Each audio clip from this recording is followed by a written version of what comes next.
आप सुन रहे हैं जगत गुरु तत्वदर्शी संत रामपाल जी महाराज द्वारा लिखित पुस्तक जीने की राह का पेज नंबर 117। पाठक जनों, यह तो एक उदाहरण है। वास्तव में भक्त को परमात्मा पर पूर्ण विश्वास होना चाहिए कि परमात्मा जो चाहे सो कर सकता है। यदि कोई कहे कि परमात्मा यह नहीं कर सकता, वह नहीं कर सकता, तो उसको भक्ति अधिकार ही नहीं है। क्यों अपना समय भक्ति का नाटक करके व्यर्थ करे? परमात्मा पर पूर्ण विश्वास करके भक्ति राह पर चलेगा तो मंजिल पर पहुंचेगा।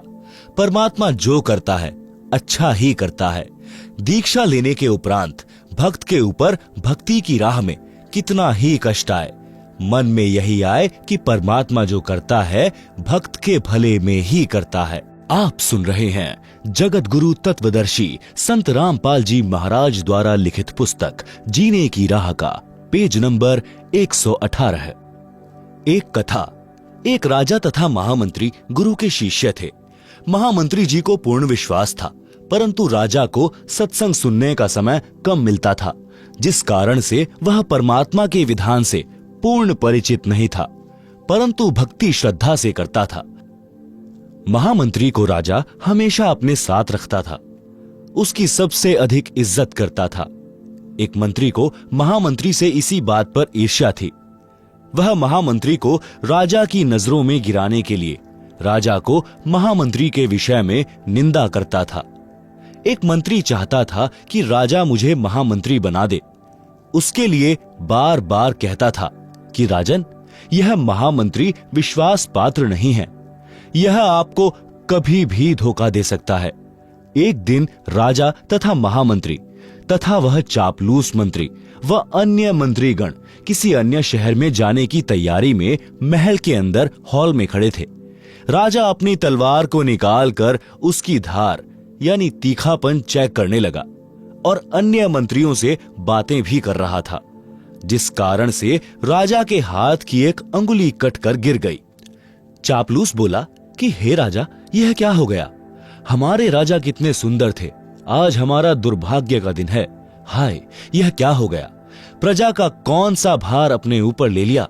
महामंत्री बोला, अच्छा हुआ, परमात्मा जो करता है अच्छा ही करता है।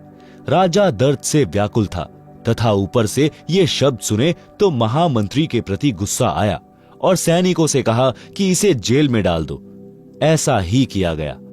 चापलूस चुगलखोर को महामंत्री नियुक्त कर लिया, अंगुली का उपचार कराया। 6 महीने में अंगुली का घाव भरकर ठीक हो गया, कोई दर्द नहीं रहा। अब राजा के दाएं हाथ में 3 अंगुली और 1 अंगूठा बचा था। राजा अपने नए महामंत्री से अति प्रसन्न था, क्योंकि उसका दांव लग गया था। वह राजा से कहता था कि हे राजन, मैंने तो आप जी को बहुत बार कहा था कि यह आपको धोखा देगा।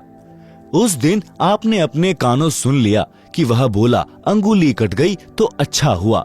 वह तो आप जी के मरने में खुश था, कभी आपको मरवा देता। राजा उस चापलूस की प्रत्येक बात को सत्य मानने लगा था। एक दिन राजा उस नए महामंत्री के साथ जंगल में शिकार खेलने गया। दोनों जंगल में गहरे चले गए। आगे कुछ भील लोग थे। उन्होंने उन दोनों को पकड़ लिया और अपने पुरोहित के पास ले गए। उस दिन जंगली लोगों का कोई त्योहार था। एक व्यक्ति को काटकर देवी की भेंट चढ़ाना था। उनके हाथ 2 लग गए। पुरोहित ने कहा कि 2 ले आए हो तो दोनों की ही बलि चढ़ा देते हैं, देवी और अधिक प्रसन्न होगी। परंतु पहले इनकी जांच करो कि कोई अंग भंग न हो, यानी काना कोतरा, हाथ या अंगुली कटी ना हो। जांच की तो पता चला कि एक व्यक्ति के हाथ की 1 अंगुली कटी है।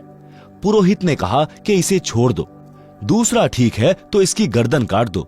उसी समय राजा को छोड़ दिया और चापलूस महामंत्री की गर्दन राजा के सामने ही काट दी और देवी को भेंट कर दी। राजा चल पड़ा और अपने महल में आया, सीधा जेल पर गया और महामंत्री को रिहा किया।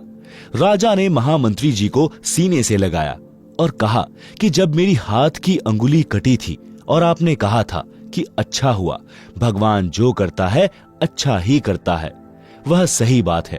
यदि उस दिन मेरी अंगुली नहीं कटी होती तो आज मेरी जान जाती। भगवान ने अच्छा किया। राजा ने फिर कहा कि मेरे लिए तो अच्छा हुआ, परंतु आपको 6 महीने जेल व्यर्थ में बिना दोष के काटनी पड़ी। आपके लिए क्या अच्छा हुआ? महामंत्री बोला कि आज मैं जेल में ना होता तो आपके साथ जाता। वहां मेरी गर्दन कटनी थी, मेरी मौत होनी थी। 6 महीने की कैद से मेरी जान बच गई। मेरे लिए यह अच्छा हुआ।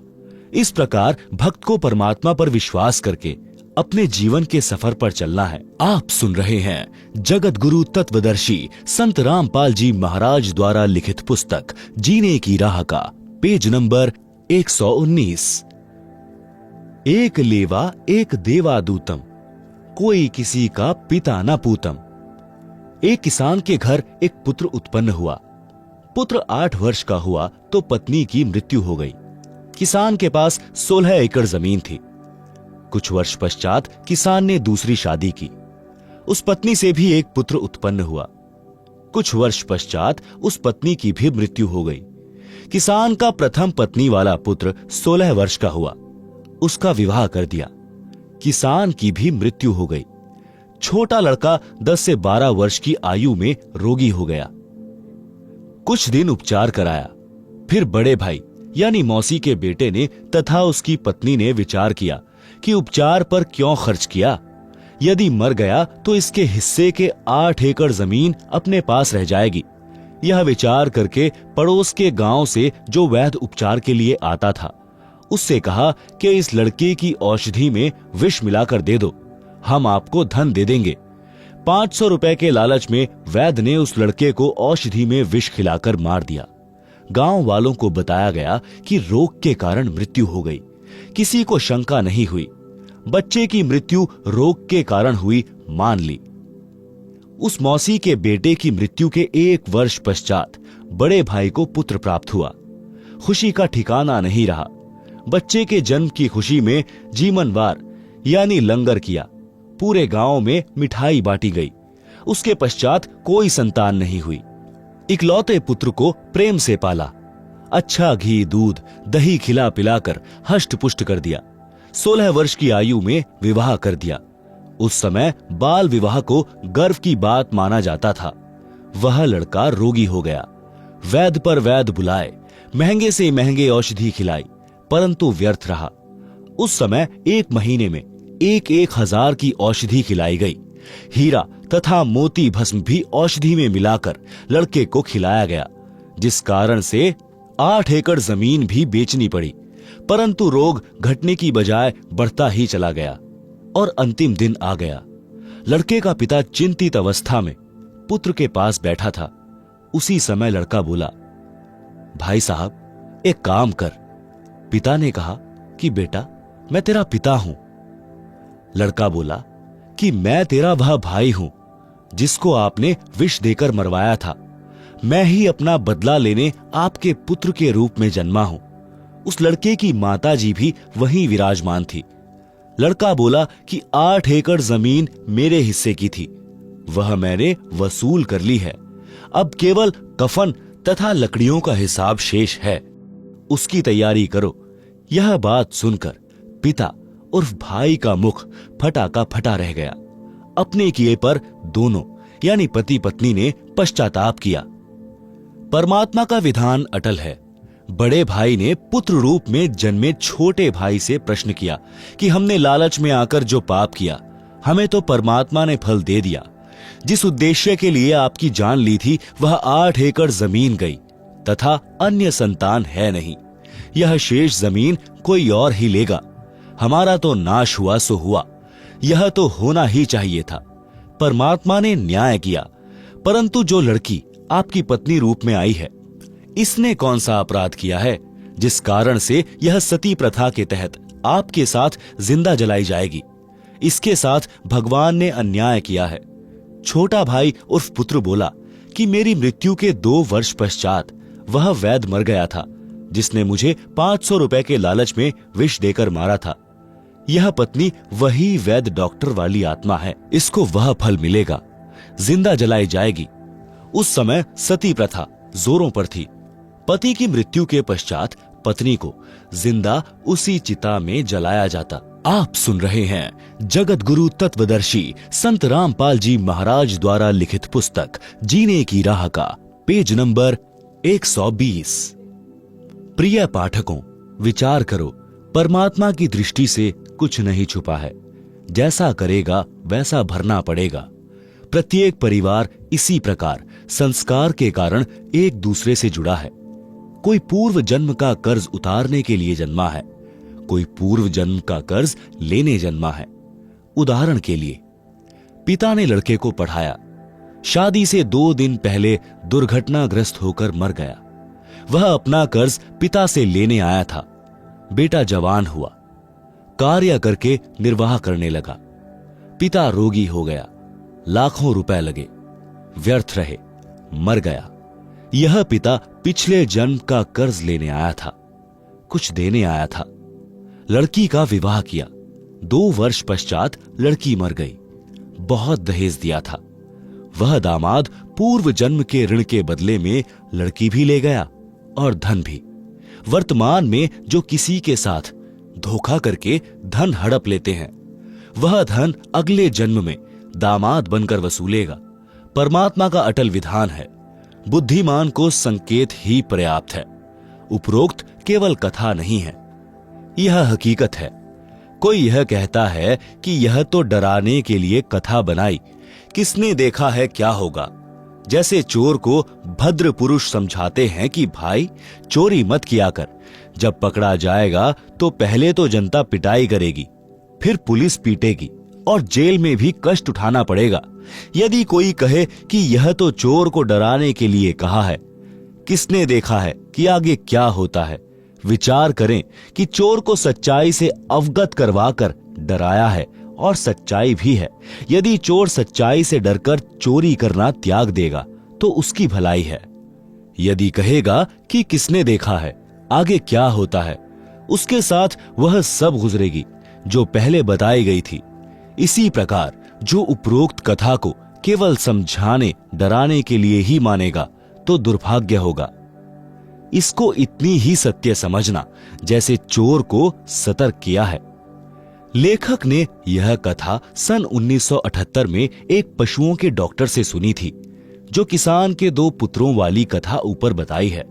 वह इस कथा को अपने पास बैठने वाले को अवश्य सुनाता था, परंतु अमल कतई नहीं करता था। 10 रुपए की दवाई देकर 4 डिस्टिल्ड वाटर के इंजेक्शन लगाकर 200-300 रुपए वसूलता था। फिर शाम को मिलता तो अपने कारनामे भी बताता था कि यदि कम रुपए लूंगा तो भैंस वाला यह समझेगा कि अच्छी दवाई नहीं दी। भैंस को स्वस्थ तो 10 रुपए की दवाई से ही हो जाना था। विचार करें कि ऐसे व्यक्तियों की कथनी और करनी में अंतर है, तो उनके द्वारा सुनाई इन कथाओं का अन्य पर कैसे प्रभाव होगा। संत गरीबदास जी ने कहा है कि ये बातें कहन सुनन की नहीं है, कर पाड़ने की हैं, यानी इन पर अमल करना चाहिए। परमात्मा के विधान को समझकर निर्मल जीवन यापन करो, जीवन की राह को कांटों रहित बनाएं। आप सुन रहे हैं जगत गुरु तत्वदर्शी संत रामपाल जी महाराज द्वारा लिखित पुस्तक जीने की राह का पेज नंबर 121। एक लेवा एक देवादूतम। जिस समय श्री शिवजी ने अपनी पत्नी पार्वती जी को अमरनाथ स्थान पर एक सूखे वृक्ष के नीचे बैठकर नाम दीक्षा यानी अमर मंत्र दिया था, उस वृक्ष की खोगड़ यानी तने में बने बिल में मादा तोते ने अंडे उत्पन्न कर रखे थे। स्वस्थ अंडे तो शिवजी की हाथों से बजाई ताली से बच्चे बनकर उड़ गए। उनमें एक अंडा गंदा यानी अस्वस्थ था, उसका जीव उसके अंदर था। जब श्री शिवजी ने श्री पार्वती जी को दीक्षा मंत्र सुनाया तो वह गंदा अंडा स्वस्थ हो गया और तोते का बच्चा बन गया, पंख लग गई, उड़ने योग्य हो गया। पार्वती जी की समाधि लग गई। उसने हां हां करना बंद कर दिया, तोता हां हां करने लगा। तो श्री शिवजी ने देखा कि पार्वती की तो समाधि लगी है, सुन बोल कुछ नहीं रही है, हां हां की आवाज किसकी है। देखा तो वृक्ष के तने के बिल यानी खोगड़ में तोता बोल रहा है। श्री शिवजी ने उसे मारना चाहा तो तोता उड़ गया। पीछे पीछे श्री शिवजी सिद्धि से उड़कर मारने चले। ऋषि वेद व्यास जी की पत्नी ने जंबाई ली, मुंह खोला तो तोते के शरीर को त्याग कर जीव व्यास की पत्नी के गर्भ में मुख से प्रवेश कर गया। श्री शिवजी ने व्यास की पत्नी से कहा कि मेरा ज्ञान चुराकर जीव तोते के शरीर को त्याग कर आपके गर्भ में चला गया है। यह मेरा चोर है, इसे मारूंगा। उसी समय ऋषि वेद व्यास जी भी आ गए थे। सब बातें सुन रहे थे। व्यास जी ने पूछा, हे भगवान, कौन कैसा चोर? श्री शिवजी ने बताया कि मैं पार्वती जी को दीक्षा दे रहा था, अंदर के कमलों का भेद बता रहा था, तो इस तोते ने सुन लिया। यह किसी अनाधिकारी को मंत्र बता देगा तो वह अमर होकर जनता को पीड़ा देगा। यह अमर हो गया, मैं इस जीव को मारूंगा। व्यास जी बोले, हे शिवजी भगवान, जब यह अमर हो गया तो आप मारोगे कैसे? यह बात सुनकर श्री शंकर जी पार्वती के पास लौट आए। पार्वती जी को सब बातें बताई। श्री वेद व्यास जी ने अपनी दिव्य दृष्टि से देखा तो पता चला कि पत्नी के गर्भ में पुत्र है। 12 वर्ष के पश्चात पुत्र उत्पन्न हुआ। माता कहती थी कि पुत्र का नाम सुखदेव रखना है। इसके गर्भ में रहते हुए मुझे कोई दुख नहीं हुआ। मन में खुशी बनी रहती थी, सुख का आभास होता रहता है। इसलिए गर्भ में ही उस बालक का नाम सुखदेव रख दिया था। तोते के अंडे में रहने और तुरंत मानव शरीर प्राप्त करने के कारण ब्राह्मण लोग उसे शुकदेव यानी शुक माने तोता भी कहते थे। ऋषि शुकदेव जी का जन्म लेते ही 12 वर्ष का शरीर बन गया और उठकर चलने लगे। तो ऋषि वेद व्यास जी ने कहा, हे पुत्र, कहां चला? शुकदेव जी अपने माता पिता की ओर पीठ करके बोले, आपका और मेरा इतना ही संग है, यानी संस्कार है। ऋषि व्यास जी ने कहा, हे पुत्र सुखदेव, हमने तेरे जन्म लेने की 12 वर्ष प्रतीक्षा की और आज आप छोड़कर जा रहे हो। एक बार मुख तो दिखा दे। सुखदेव ऋषि बोले, हे ऋषि जी, बहुत बार आप मेरे पिता बने, अनेकों बार मैं आपका पिता बना। यह तो बड़ा बखेड़ा यानी झंझट है। मैं भक्ति करके जन्म मरण से मुक्ति करवाऊंगा। मैं आपकी ओर मुख इसलिए नहीं कर रहा हूं कि कहीं मेरा आप में मोह न हो जाए। यह कह संत गरीबदास जी ने वाणी द्वारा बताया है कि एक लेवा एक देवा दूतम, कोई काहू का पिता न पूतम। ऋण संबंध जुड़ा एक ठाठा, अंत समय सब 12 बाटा। आप सुन रहे हैं जगत गुरु तत्वदर्शी संत रामपाल जी महाराज द्वारा लिखित पुस्तक जीने की राह का पेज नंबर 122। भावार्थ, शुकदेव जी ने कहा कि जो परिवार के सदस्य बेटा, पिता आदि आदि नातों में हैं, वे सब पूर्व जन्मों का ऋण लेने या देने के लिए जुड़े हैं। वास्तव में कोई किसी का पिता पुत्र नहीं है। मृत्यु के उपरांत सब अपने अपने संस्कारवश भिन्न स्थानों पर जाकर अन्य शरीर धारण कर लेते हैं। इसलिए कोई किसी का पिता पुत्र नहीं है। पाठकों ने ऊपर किसान के पुत्रों वाली कथा में पढ़ा है कि बड़े भाई ने छोटे मौसी के पुत्र को 8 एकड़ जमीन के लालच में मरवाया, तो वही जीव उसका पुत्र बनकर अपना ऋण लेने जन्मा और अपना हिसाब चुकता करके मर गया। इसलिए कहा है कि एक लेवा यानी ऋण लेने वाला, एक देवा यानी ऋण चुकाने वाला, दूतम कोई काहू का पिता नहीं पूतम। ऋण संबंध जुड़ा एक ठाठा यानी परिवार रूप में ठाठ से रहते दिखाई देते हैं। अचानक मृत्यु हो जाती है। अंत समय में 12 बाटा यानी मृत्यु के पश्चात कोई नहीं, और जन्म लेगा यानी 12 यानी 12 बाट यानी रास्तों पर चले जाएंगे। इतनी वार्ता पिता से करके शुकदेव आकाश में उड़कर अन्य स्थान पर चला गया। प्रिय पाठकों, इसलिए भक्ति करो और जीव का कल्याण करवाओ। केवल परिवार से चिपक कर अपना जीवन नष्ट न करो। परमात्मा की भक्ति से ऋण भी सरलता से उतर जाएगा। आप सुन रहे हैं जगत गुरु तत्वदर्शी संत रामपाल जी महाराज द्वारा लिखित पुस्तक जीने की राह का पेज नंबर 123। कथनी और करनी में अंतर घातक है। एक व्यक्ति प्रसिद्ध कथावाचक था तथा प्रतिदिन रामायण का पाठ भी करता था। एक दिन किसी कार्यवश पाठी जी को शहर जाना पड़ा। उसके साथ उसका साथी भी था। गांव से 3 किलोमीटर दूर रेल का स्टेशन था। सुबह 5 बजे गाड़ी पर चढ़ना था, इसलिए स्नान करके स्टेशन पर पहुंच गए। विचार किया कि पाठ गाड़ी में कर लूंगा। गाड़ी में चढ़ गए। जिस डिब्बे में वे दोनों चढ़े वह भरा था। कोई सीट खाली नहीं थी। कुछ व्यक्ति खड़े थे। गाड़ी चल पड़ी।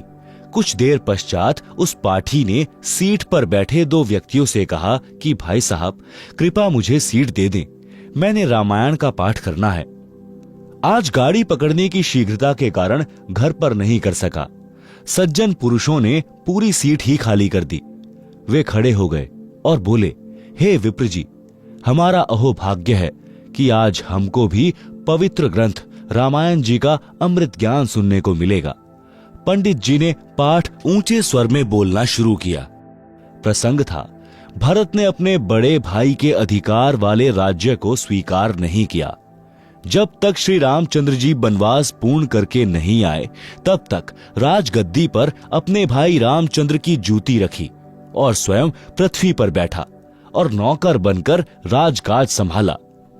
जब भाई रामचंद्र अयोध्या लौटे तो उनको राज्य लौटा दिया। भाई हो तो ऐसा।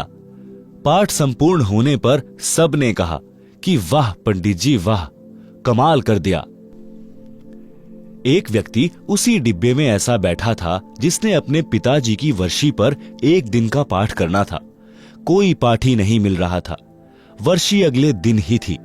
उसने पंडित जी से कहा कि हे गुरुजी, कल मेरे पिताजी की वर्षी के उपलक्ष्य में पाठ कर दो।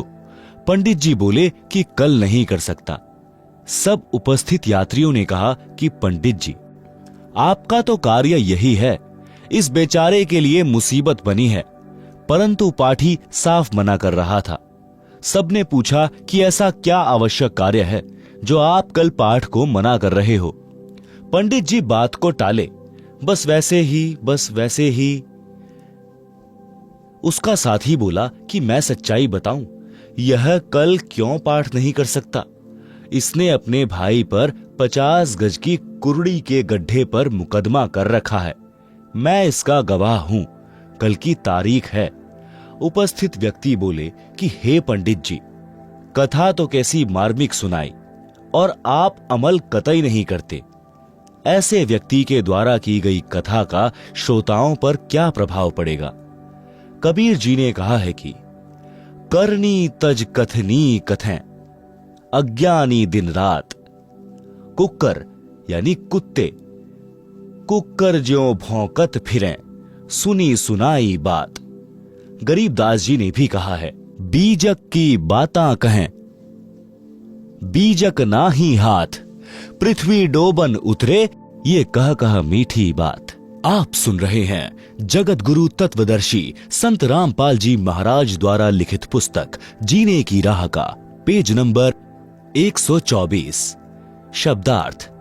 जो व्यक्ति कहते हैं ज्ञान की बातें, औरों को शिक्षा देते हैं कि किसी का बुरा मत करो, परंतु स्वयं गलती करते हैं, वे आध्यात्मिक गुरु उस कुत्ते के समान है जो व्यर्थ में भौंकता रहता है। उसी प्रकार ये धर्म गुरु एक दूसरे से कथा सुनकर शिष्यों को सुनाते हैं, स्वयं अमल नहीं करते। वाणी नंबर 2। वे अज्ञानी धर्म गुरु तत्व ज्ञान कहकर कोरे अज्ञान का प्रचार करते हैं, क्योंकि उनको तत्व ज्ञान का पता नहीं है। वे झूठे व्यक्ति पृथ्वी पर मानव के अनमोल जीवन का नाश करने के लिए जन्मे होते हैं। सत्संग से मिली भक्ति की राह। संत नित्यानंद जी का बचपन का नाम नंदलाल था। वे ब्राह्मण कुल में जन्मे थे। संत गरीबदास जी गांव छुड़ानी, जिला झज्जर के कुछ समय समकालीन थे। संत गरीबदास जी का जीवन सन 1717 से सन 1778 तक रहा था। उस समय ब्राह्मणों का विशेष सम्मान किया जाता था, सर्वोच्च जाति मानी जाती थी, जिस कारण से गर्व का होना स्वाभाविक था। नंदलाल जी के माता पिता का देहांत हो गया था। उस समय वे 7-8 वर्ष के थे। आप जी के नाना जी नारनौल के नवाब के कार्यालय में उच्च पद पर विराजमान थे। आप जी का पालन पोषण नाना नानी जी ने किया। शिक्षा के उपरांत नाना जी ने अपने दोहते नंदलाल को नारनौल में तहसीलदार लगवा दिया। एक तो जाति ब्राह्मण, दूसरे उस समय तहसीलदार का पद, जिस कारण से अहंकार का होना सामान्य बात है। तहसीलदार जी का विवाह भी नाना नानी ने कर दिया था। तहसीलदार जी के महल से थोड़ी दूरी पर एक वैष्णव संत श्री गुमानी दास जी अपने किसी भक्त के घर सत्संग कर रहे थे। वे श्री विष्णु जी के भक्त थे। सर्व संत जन अपने सत्संग में परमात्मा कबीर जी की अमृतवाणी का सहयोग अवश्य लेते थे। सत्संग में बताया गया कि मानव जीवन किस लिए प्राप्त होता है, परंतु सत्संग न सुनने के कारण सांसारिक उठा पटक में अपना अनमोल मानव जीवन नष्ट कर जाता है। अज्ञान के कारण जीव धन, पद तथा जाति का अभिमान करता है। भक्ति न करने वाला प्राणी अगले जन्म में गधे, कुत्ते, बैल आदि पशु पक्षियों के शरीर में कष्ट उठाता है। इसलिए अभिमान त्याग कर पूर्ण संत से दीक्षा लेकर अपना कल्याण करवाना चाहिए, अन्यथा पर्वत से भारी कष्ट भोगना पड़ेगा। सत्संग की आवाज सुनकर तहसीलदार मकान की छत पर कुर्सी लेकर बैठ गया। पूरा सत्संग सुना। दीक्षा लेने की प्रबल प्रेरणा बन गई, परंतु जाति और पद का अहंकार परेशान कर रहा था। ब्राह्मणों की कितनी इज्जत है, फिर मैं तहसीलदार हूं। सत्संग में सामान्य लोग जाते हैं, मुझे शर्म लगेगी। कैसे जाऊंगा आश्रम में? स्वामी गुमानी दास जी का आश्रम नारनौल शहर से लगभग 1.5 किलोमीटर पर था। अंत में एक दिन निर्णय लिया कि सुबह वक्त से आश्रम में पहुंच जाऊंगा। अन्य व्यक्ति जाएंगे, तब तक तो दीक्षा लेकर लौट आऊंगा। सत्संग करके संत जी आश्रम में चले गए। सुबह उठकर कुछ देर सैर करते थे।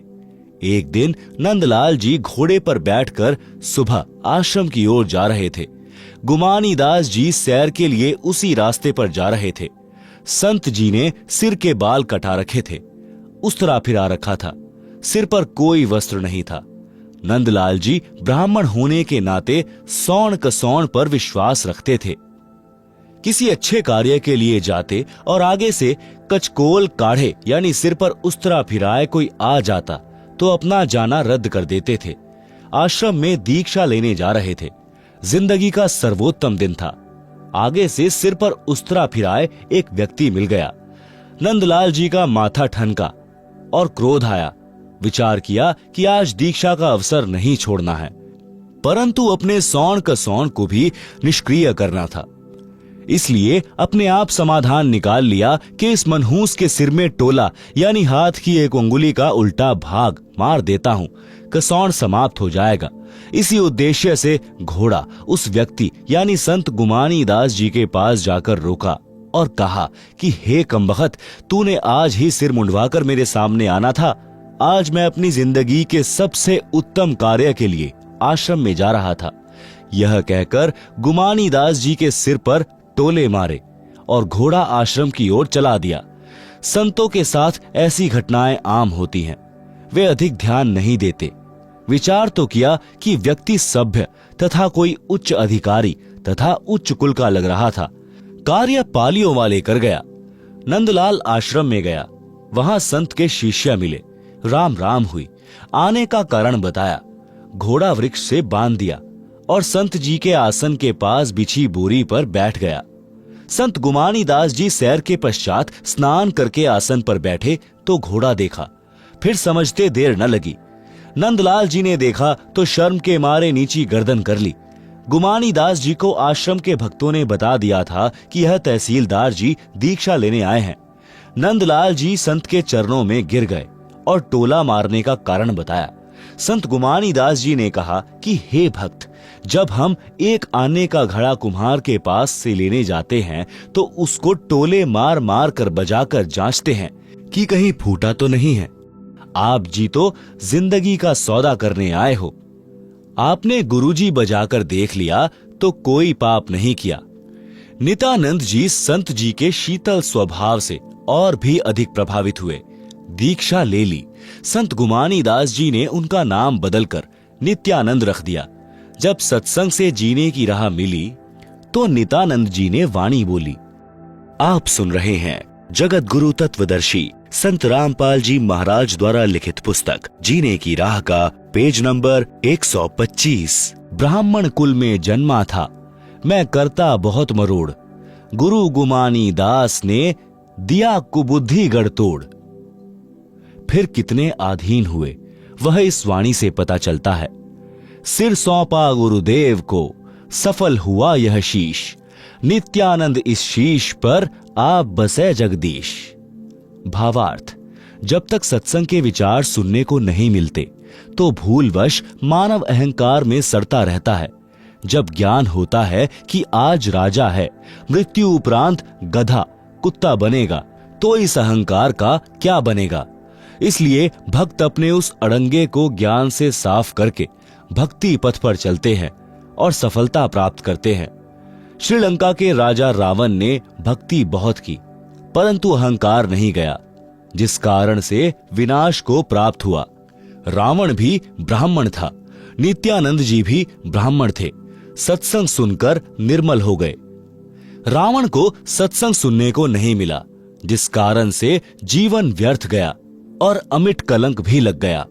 नित्यानंद जी ने कहा कि मेरा जन्म ब्राह्मण कुल में होने के कारण, जाति अभिमान के कारण पूर्ण मरोड़ यानी अहंकार करता था।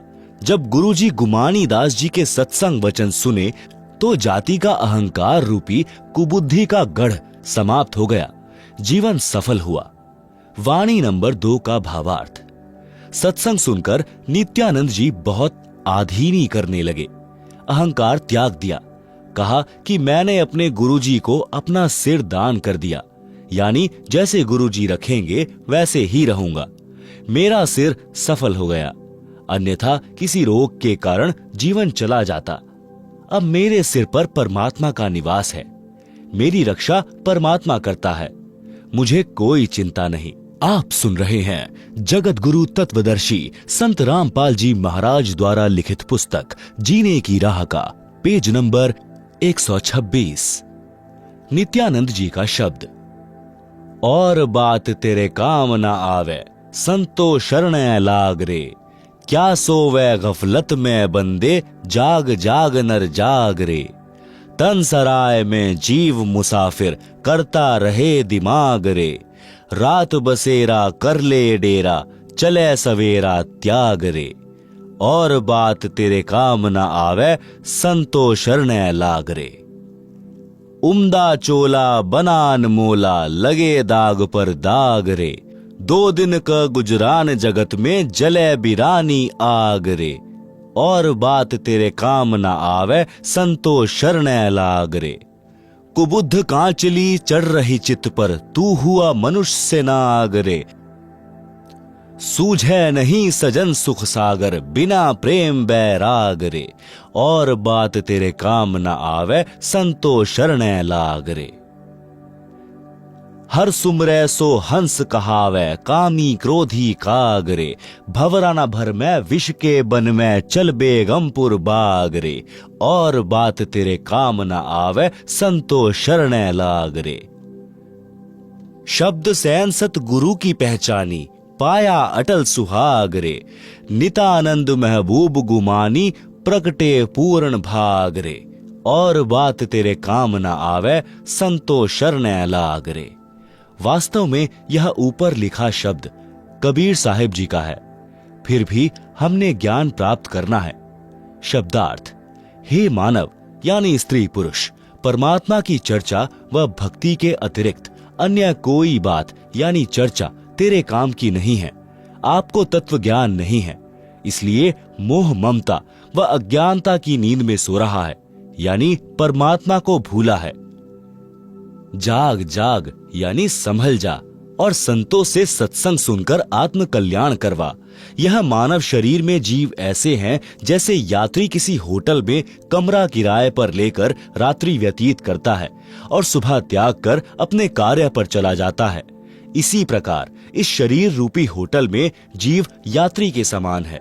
जब मृत्यु का समय आएगा तब सवेरा हो जाएगा, यानी शरीर रूपी सराय यानी होटल को त्यागने का समय हो गया है।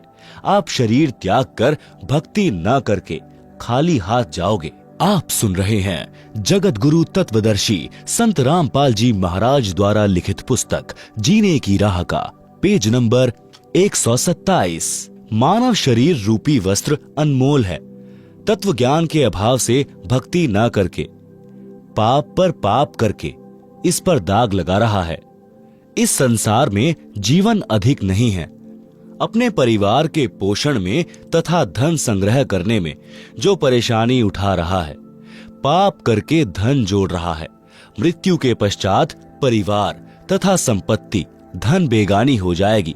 इसे जोड़ने में किए पाप तुझे नरक में जलाएंगे। पाप करके दूसरे की बिरानी यानी आग में न जलकर मर। सत्संग सुने बिना पाप पुण्य तथा शिष्टाचार का ज्ञान नहीं होता। मानव शरारती बुद्धि का हो जाता है। मानवता को भूलकर अपनी शक्ति के द्वारा निर्बल को सताकर सर्प वाला कार्य कर रहा है, जो तेरे नाश का कारण बनता है। हे सज्जन पुरुष, यह ज्ञान है जो बिना प्रेम व सच्ची लगन से सत्संग सुने बिना नहीं होता। जो व्यक्ति भक्ति करता है तो उसे भक्त कहते हैं, यानी हंस पक्षी जैसा अहिंसावादी कहा जाता है। अर्थात भक्त किसी को कष्ट नहीं देता।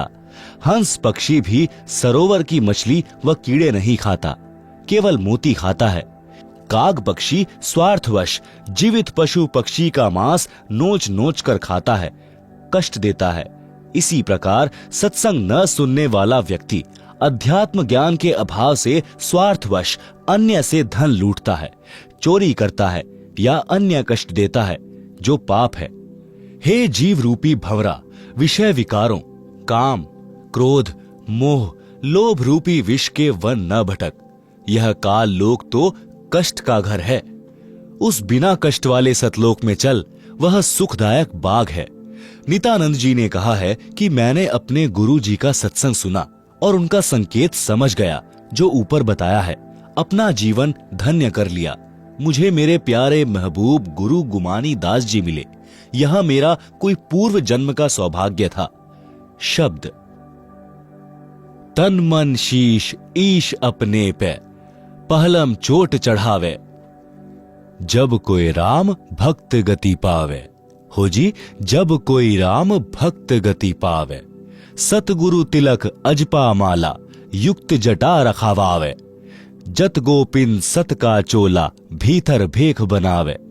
लोक लाज मर्याद जगत की तन ज्यो तोड़ बगावे। कामनी कनक जहर कर जाने शहर अगमपुर जावे। ज्यो प्रतिभ्रता पति से राती आन पुरुष ना भावे। बसे पिहर में प्रीत प्रीतम में न्यू कोई ध्यान लगावे। निंदा स्तुति मान बढ़ाई मन से मार गिरावे। अष्ट सिद्धि की अटक न माने आगे कदम बढ़ावे। आशा नदी उल्ट कर डांटे आढ़ा बंध लगावे। भवजल खार समुद्र में बहुर न खोड़ मिलावे। गगन महल गोविंद गुमानी पलक माही पहुंचावे। नितानंद माटी का मंदिर नूर तेज हो जावे। आप सुन रहे हैं जगत गुरु तत्वदर्शी संत रामपाल जी महाराज द्वारा लिखित पुस्तक जीने की राह का पेज नंबर 128। शब्दार्थ। संत नित्यानंद जी ने भक्ति को सफल करने की विधि बताई है। कहा है कि गुरु जी से दीक्षा लेने के पश्चात परमेश्वर को पूर्ण रूप से समर्पित हो जाना चाहिए और तन मन धन अपने परमेश्वर को पहलम चोट चढ़ावे, यानी प्रारंभ से ही कुर्बानी का भाव बन जाए। तब भक्त की गति यानी मुक्ति होगी। वाणी नंबर 1। कुछ साधक बाहरी वेश बनाते हैं। वे मस्तिष्क पर तिलक लगाते हैं, माला से मंत्र जाप करते हैं, सिर पर बड़े बड़े बाल बढ़ाकर रखते हैं, कच्छे के स्थान पर केवल कोपीन यानी 4 इंच चौड़ा कपड़ा बांधते हैं तथा शरीर पर लंबा कुर्ता जो घुटने से भी नीचे तक लंबा होता है पहनते हैं। इस बाहरी दिखावे के स्थान पर अपने सद्गुरु को सम्मान दो, उसको मस्तक पर बैठाओ, यानी गुरु का भक्त बनकर प्रत्येक मर्यादा व आज्ञा का पालन करके जनता में उदाहरण बने कि भक्त हो तो ऐसा, जिससे गुरु जी की शिक्षा दीक्षा का परिणाम दूर से दिखाई दे। जैसे माथे पर तिलक दूर से दिखाई देता है, जो भक्त की पहचान है, भक्त की पहचान बाहरी आडंबर की बजाय क्रिया से करवाई जाए। शुभ कर्म करे, बुराइयों से बचे, श्वास के जाप की माला श्वास उश्वास से अजपा जाप करे, सिर पर बड़े बालों की जटा के स्थान पर सतगुरु द्वारा बताई भक्ति की युक्ति को दृढ़ता से अपनाए। गुप्तांग पर केवल कोपीन से संयम नहीं रहता, संयम रहता है जति भाव अपनाने से। वह अपनाए। युवा स्त्री को देखकर मन में दोष न आने दें, सत्य वचन बोलें। यह भक्त का असली चोला यानी भक्त दिखाई देने वाला वस्त्र है। सत्य ज्ञान से पता चलता है कि यह सत्य भक्ति कर रहा है या अपना जीवन गलत साधना में नष्ट कर रहा है। संसार के व्यक्तियों के व्यंगों व लाज यानी शर्म के कारण भक्ति में बाधा न आने दें। उस लोक लाज यानी यह शर्म की लोग क्या कहेंगे। मैं सत्संग में जाता हूँ, दंडवत करता हूँ, परंपरागत भक्ति त्याग दी है। इस लोक लाज को तिनके की तरह तोड़कर फेंक दें, यानी उसको बाधा न बनने दें। कनक यानी स्वर्ण तथा कामिनी यानी सुंदर युवती को देखकर अपनी नियत में दोष न आने दें, उसे विष के तुल्य जाने, तब साधक अमर लोक में जा सकेगा। अपने इष्ट देव के प्रति पतिव्रता स्त्री की तरह समर्पित रहें, जैसे पतिव्रता स्त्री अपने पति के अतिरिक्त अन्य किसी पुरुष को पति रूप में इच्छा नहीं करती, चाहे कितना ही सुंदर व धनवान हो। अपने परमात्मा की भक्ति को कभी न भूलें। लोग दिखावा न करके हृदय से मन मन में श्वास उश्वास से परमात्मा के नाम का स्मरण करता रहे। भक्त से तात्पर्य है कि स्त्री या पुरुष कोई भी हो। जैसे पतिव्रता स्त्री अपने मायके घर चली जाती है तो वह परिवार को पता नहीं लगने देती कि वह अपने पति को याद करती है। इस प्रकार साधक अपना ध्यान प्रभु चिंतन में लगाएं। आप सुन रहे हैं जगत गुरु तत्वदर्शी संत रामपाल जी महाराज द्वारा लिखित पुस्तक जीने की राह का पेज नंबर 129। पूर्ण सद्गुरु से सत्य भक्ति प्राप्त करने के पश्चात कोई भक्त की निंदा करता है तो बुरा न माने, यदि कोई प्रशंसा करता है तो उससे प्रभावित न हो। सत्य भक्ति शास्त्रानुसार विधि विधान से करते हैं तो साधक को कुछ सिद्धियां प्राप्त हो जाती हैं जो मोक्ष में सहायक नहीं होती। वे संख्या में 8 हैं। उनके द्वारा साधक किसी को हानि किसी को लाभ देकर अपनी भक्ति नष्ट करता है। वह चमत्कार दिखाकर प्रसिद्ध तो हो जाता है परंतु उसका भविष्य नरक बन जाता है, पशु पक्षियों की योनियों को प्राप्त करता है। इसलिए मोक्ष प्राप्ति की इच्छा करते हुए साधक इन अष्ट सिद्धियों वाली फोकट प्रभुता में न अटके। इनको त्याग कर मोक्ष प्राप्ति के उद्देश्य से इनसे आगे की आशा करें, आगे को बढ़ें। इस पृथ्वी लोक के धन वैभव राज संपत्ति की अनेकों इच्छाओं रूपी नदी को रोकें। आढ़ा बंद लगाना यानी दृढ़ निश्चय रूपी मजबूत बंद लगाएं। संसार रूपी खारे यानी दुखों से भरे समुद्र में फिर जन्म न लें। जिस इष्ट की भक्ति गुरु बताता है वह गुरु अपने अनुयायियों को उस इष्ट के धाम में जो आकाश में है पहुंचाने में पूरा सहयोग करता है। नित्यानंद जी के गुरु जी श्री गुमानी दास जी श्री विष्णु जी के भक्त थे। नित्यानंद जी ने उसी की प्राप्ति की महिमा बताई है तथा कहा है कि अपनी साधना की शक्ति को सुरक्षित रखने से सूक्ष्म शरीर जो स्थूल शरीर के अंदर है वह भक्ति की शक्ति से तेजोमय हो जाता है। यदि भक्ति नहीं करता तो वह शरीर मिट्टी के तुल्य था। इस शब्द से यह प्रमाणित हुआ है कि जैसे खिलाड़ी जिला स्तर पर खेलते हैं तो खेल के नियम वही होते हैं जो अंतर्राष्ट्रीय स्तर पर खेलने वाले खेल के होते हैं। नित्यानंद जी तो राज्य स्तर पर खेल खेला करते थे, उसको सफल किया। हम परमात्मा कबीर जी को इष्ट मानकर भक्ति करते हैं, नियम वही हैं। हम अंतर्राष्ट्रीय स्तर के खिलाड़ी हैं। संत नित्यानंद जी ने अपने जीवन के अंतिम दिन जटैला तालाब पर भक्ति करके व्यतीत किए।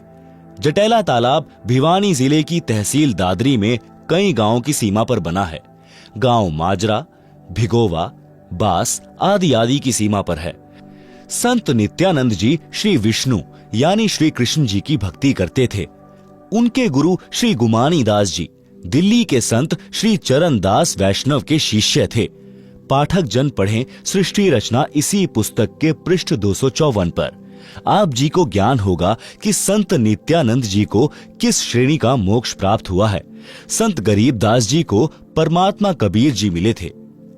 उन्होंने संत गरीबदास जी को बताया कि संत भक्त किसी भी स्तर की भक्ति कर रहा है वह आदरणीय है, परंतु जब तक परम सतगुरु यानी पूर्ण गुरु नहीं मिलेगा जो 2 अक्षर का सच्चा नाम दीक्षा में देता है, तब तक न तो उस गुरु की मुक्ति है और न शिष्य की। गरीब साध साध सब नेक हैं, आप आपनी ठौर, जो निज धाम पहुंचा वहीं सो साधु कोई और। साध हमारे सगे हैं ना काहू को दोष, जो सार नाम बता वहीं सो साधु सिरपोश। आप सुन रहे हैं जगत गुरु तत्वदर्शी संत रामपाल जी महाराज द्वारा लिखित पुस्तक जीने की राह का पेज नंबर 130। शब्दार्थ। संत गरीबदास जी ने कहा है कि जो परमात्मा का सत्य मार्ग बताते हैं वे संत अच्छी आत्माएं हैं, उनका उद्देश्य गलत नहीं है। जो जहां तक का ज्ञान रखता है वह उस स्थान पर ठीक है। यानी जैसे कोई विष्णु की साधना बताता है, कोई शिव की तथा कोई ब्रह्म की साधना वेदों अनुसार करता तथा करवाता है, वह उस स्थिति तक तो ठीक है, परंतु साधना से निज धाम यानी सनातन परम धाम यानी सतलोक प्राप्त नहीं हो सकता। जो संत सतलोक प्राप्ति का मार्गदर्शन करते हैं वे संत उपरोक्त संतों से भिन्न हैं। जो संत परमात्मा के लिए प्रयत्नशील हैं वे सब संत हमारे सगे यानी रिश्तेदार हैं, हमारे खास साथी हैं। इनको हम दोष नहीं देते क्योंकि इनको पूर्ण मोक्ष मंत्र सार नाम का ज्ञान नहीं है। इन संतों का शिष्य बनने से जीव का पूर्ण मोक्ष नहीं होता, जन्म मरण बना रहता है। जो संत सार नाम की दीक्षा देते हैं वे हमारे सिर के ताज हैं। वे सिर माथे पर रखने योग्य हैं, अर्थात विशेष आदरणीय हैं। श्री विष्णु जी का स्वयं जन्म मरण रहता है तो उपासक को वह मोक्ष नहीं मिल सकता, जो गीता अध्याय 15 श्लोक 4 में कहा है कि तत्वदर्शी संत से तत्व ज्ञान प्राप्ति के पश्चात परमेश्वर के उस परम पद की खोज करनी चाहिए जहां जाने के पश्चात साधक फिर लौटकर संसार में कभी नहीं आता। केवल उस परमेश्वर की भक्ति करो जिसने संसार रूपी वृक्ष की रचना की है, संसार का विस्तार जिनसे हुआ है। हिंदू समाज के गुरुजन कहते हैं कि गीता का ज्ञान श्री कृष्ण जी ने अर्जुन को सुनाया। श्री कृष्ण जी श्री विष्णु जी का अवतार यानी स्वयं विष्णु जी माने जाते हैं। श्रीमद् भगवत गीता के अध्याय 4 श्लोक 5 में गीता बोलने वाले ने कहा कि हे अर्जुन, तेरे और मेरे बहुत जन्म हो चुके हैं, तू नहीं जानता, मैं जानता हूं। इससे स्पष्ट हुआ कि श्री विष्णु जी नाशवान हैं, जन्म मृत्यु होता रहता है। श्री देवी पुराण के 3 स्कंद में स्वयं विष्णु जी ने कहा कि मैं यानी विष्णु, ब्रह्मा तथा शंकर जन्मते मरते हैं, हमारा तो आविर्भाव यानी जन्म तथा तिरोभाव यानी मृत्यु हुआ करता है। इससे भी स्पष्ट है कि श्री विष्णु जी अविनाशी नहीं है। गीता अध्याय 2 श्लोक 17, गीता अध्याय 15 श्लोक 17 में भी अविनाशी परमात्मा तो गीता ज्ञान दाता से भी अन्य कहा है। फिर गीता अध्याय 18 श्लोक 62 में गीता ज्ञान दाता ने कहा कि हे भारत, सर्वभाव से तू उस परमेश्वर की शरण में जा, उस परमेश्वर की कृपा से ही तू परम शांति को तथा सनातन परम धाम को प्राप्त होगा। इन प्रमाणों से सहज में पता चलता है कि श्री नित्यानंद जी को गीता में वर्णित पूर्ण मोक्ष प्राप्त नहीं हुआ। कबीर जी ने कहा है कि जो जाकी शरणा बसे ताको ताकी इलाज, जल सौ ही मछली चढ़े बह जाते गजराज। आप सुन रहे हैं जगत गुरु तत्वदर्शी संत रामपाल जी महाराज द्वारा लिखित पुस्तक जीने की राह का पेज नंबर 131। भावार्थ। जो भक्त जिस भी देवी देव की भक्ति करता है वह इष्ट अपने भक्त को राहत अवश्य देता है, जो सामान्य व्यक्ति के लिए अनहोनी के समान होती है। उदाहरण के लिए यदि किसी व्यक्ति ने थानेदार की सेवा कर रखी है यानी मित्रता कर रखी है, तो थानेदार अपने मित्र को थाने में आने पर कुर्सी पर बैठाता है, चाय भोजन खिलाता पिलाता है, जो सामान्य व्यक्ति के लिए संभव नहीं है। यह सामान्य व्यक्ति के लिए अनहोनी से कम नहीं है। यदि किसी ने पुलिस अधीक्षक यानी एसपी से पहचान बना रखी है तो उसको और अधिक लाभ होता है। इसी प्रकार हम ऊपर चलें तो प्रांत में यदि मुख्यमंत्री जी से पहचान है तो उसको जो लाभ होगा वह नीचे वालों की तुलना में अनहोनी होगी। इसी प्रकार यदि देश के प्रधानमंत्री जी से मेल हो जाए तो लाभ का वार पार नहीं। लेखक यह कहना चाहता है कि यदि कोई देवी देवताओं की भक्ति करता है तो लाभ तो उनको भी मिलता है, परंतु जो लाभ पूर्ण परमात्मा की भक्ति से सर्व लाभ होता है, यदि प्रधानमंत्री का व्यक्ति है तो उसके साथ देश के सर्व मुख्यमंत्री, मंत्री तथा अन्य अधिकारी कर्मचारी हो जाते हैं। सब उसका सहयोग करते हैं, विरोध का स्थान नहीं रहता। इसी प्रकार पूर्ण परमात्मा की भक्ति करने वाले भक्त के साथ विश्व के सब देवी देवता हो जाते हैं। वे उसकी हर संभव सहायता करते हैं, बाधा नहीं करते। यदि कोई भूत पित्तर, प्रेत, भैरव, बेताल पूर्ण परमात्मा के भक्त को हानि करने की सोचता भी है तो देवी देवता ही उनको दूर कर देते हैं और बताते हैं कि तुम्हें पता है यह किसकी शरण में है। फिर वे शैतान शक्तियां भय मानकर कोई हानि करने की हिम्मत नहीं करते। यदि गलती से किसी भूत प्रेत ने कुछ छेड़छाड़ परमेश्वर के भक्त से कर दी तो उसे परमेश्वर के गण पकड़ कर ले जाते हैं और पिटाई करके सलाखों के अंदर बंद कर देते हैं। परमात्मा कबीर जी ने कहा है कि एक है साधे सब सधे, सब साधे सब जाए, माली सींचे मूल को, फूले फले अदाय। शब्दार्थ, आम या अन्य वृक्ष के पौधे की जड़ को जमीन में गड्ढा बनाकर रोपते हैं, जड़ की सिंचाई करते हैं। एक जड़ को साधने यानी पूजा करने से पौधे के सर्व अंग विकसित होते हैं। पौधा अच्छी तरह फलता फूलता है। पौधा पेड़ बनकर छाया, लकड़ी तथा फल देता है। यदि उस पौधे की शाखाओं को जमीन में गड्ढे में रोपकर सब शाखाओं की सिंचाई करेंगे और मूल की सिंचाई नहीं करेंगे तो सब कुछ नष्ट हो जाएगा। माली यानी पौधा रोपण का जानकार, जिसे माली कहते हैं, वह मूल की ओर से पौधे को जमीन में लगाता है, मूल की सिंचाई करता है, लाभ लेता है। इसी प्रकार तत्वदर्शी संत संसार रूपी पौधे की मूल यानी परम अक्षर ब्रह्म को इष्ट मानकर पूजा करता तथा करवाता है। वह उस एक की पूजा करके सर्वदेवों को साध लेता है। सर्वदेवता उसी सत्पुरुष की आज्ञा में चलते हैं, साधक का कार्य सिद्ध करते हैं। यदि सब देवों की पूजा करेंगे तो सत्पुरुष रुष्ट हो जाएगा। उसकी आज्ञा के बिना देवता कुछ नहीं कर पाते। यानी साधक की साधना शास्त्र के विरुद्ध होने के कारण कुछ लाभ नहीं मिलता। इसलिए पूर्ण परमात्मा की भक्ति करें। वर्तमान में मेरे यानी रामपाल दास के अतिरिक्त विश्व में किसी को सत्य ज्ञान नहीं है।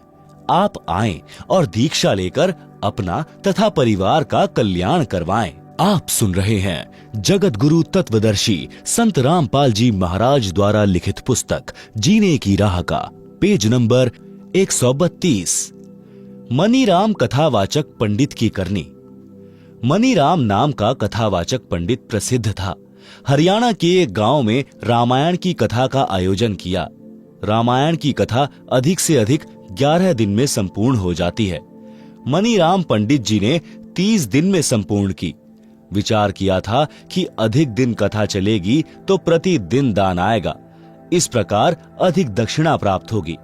30 दिन की कथा में मनीराम पंडित जी को 30 रुपए ही प्राप्त हुए। गांव के कुछ व्यक्तियों ने जिस दिन मनीराम ने कथा का समापन करना था, उसी दिन उसी समय दिल्ली से नाचने गाने वाली प्रसिद्ध नृत्यिका चंपाकली का नाच गाना करा दिया। सारा गांव नाच गाना देखने सुनने उमड़ पड़ा। 2 घंटे में चंपाकली को 500 रुपए मिले। मनीराम जी को 30 दिन में कुल 30 रुपए प्राप्त हुए। पंडित जी के दुख का कोई वार पार नहीं रहा। रास्ते में गांव छुड़ानी था। मनीराम जी को पता था कि यहाँ गरीब दास जी परम संत रहते हैं, उनसे मिलकर आगे चलूंगा। संत गरीब दास जी के पास गांव तथा आसपास के गांवों यानी गवांड के 10-12 भक्त बैठे थे। उसी समय पंडित मनीराम जी पहुंच गए। संत गरीब दास जी से राम राम किया। संत गरीब दास जी ने भी राम राम कहा तथा उचित आसन देकर बैठाया। कुशल मंगल पूछा तो मनीराम बोले, हे महाराज, कलयुग का पहरा यानी समय आ गया है।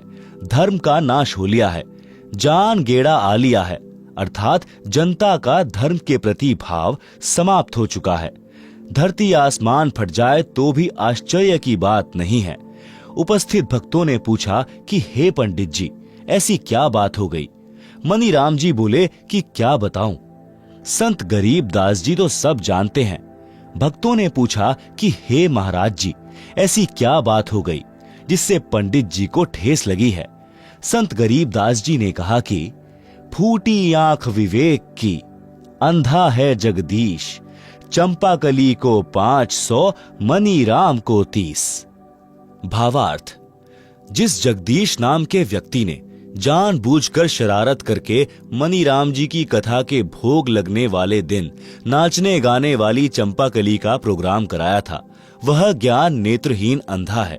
गांव के व्यक्तियों का भी विवेक यानी सोच विचार की आंखें फूटी हैं, यानी उन्होंने भी विचार नहीं किया कि धर्म कथा चल रही है, उसका विरोध ऐसे अभद्र तरीके से नहीं करना चाहिए था। हे भक्तों, मनीराम जी ने 11 दिन में संपूर्ण होने वाली कथा को अधिक दक्षिणा प्राप्त करने लालचवश 30 दिन तक खींचा। गांव के कुछ शरारती व्यक्ति भी मनीराम जी के उद्देश्य से परिचित थे, जिस कारण से उन्होंने पंडित जी को सबक सिखाने के लिए नृत्यका को बुलाकर महापाप किया है। यह सच्चाई संत गरीब दास जी के मुख से सुनकर मनीराम जी के आश्चर्य का ठिकाना नहीं था। वह सोच रहा था कि आज 11:30 बजे सुबह भोग लगाकर मैं सीधा यहीं पहुंचा हूं। संत गरीब दास जी को कैसे पता चला? ये तो परमात्मा हैं, सब जानते हैं। मनीराम आसन से उठा और संत गरीब दास जी के चरणों में गिर गया और बोला, प्रभु, आपने सच कहा है कि मैंने भी लालचवश कथा को लंबा खींचा था। आप तो जानी जान हो। हे प्रभु, धर्म कर्म तथा जीने की सच्ची राह दिखाएं।